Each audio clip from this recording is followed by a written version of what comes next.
Step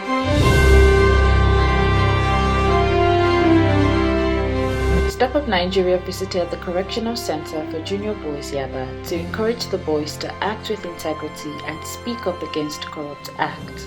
Mosi shared some lessons on what he had learned at the end of the class. During the creativity session, he wrote a poem on the dangers of corruption in Nigeria. Corruption in Nigeria is not as good as ginger. It gives the people fever. Doesn't matter if you are much smaller. Good people die, the wicked laugh. I swear this can't be plot on a graph. I think if they are much smarter, they will think of all the banter that will even make the people shiver and want to change for better. Nigeria is my country, my nation. No matter how it gives for generation, one day we find a solution that does not even require revolution.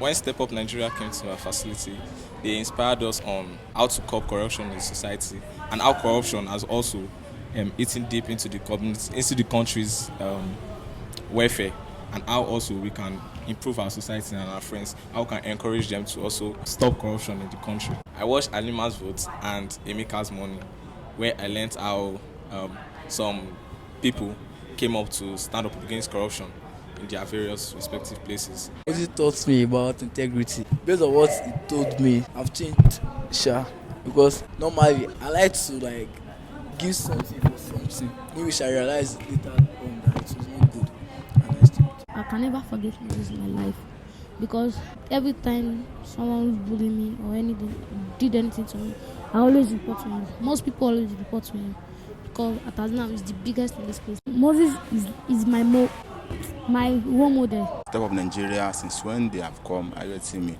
Some of the Moses character has changed a bit, I get him, because of the way that he behaves and the way that he talks at times. It really changes a lot. And then maybe based on what they have taught them the last time that they came by about the corruption and this and that, but Moses is able to tell most of his colleagues about that. When I actually watched the video, the Halima's Vote and the Emeka's Money, I learned a lot of things. I learned that corruption is not only experienced at those high places.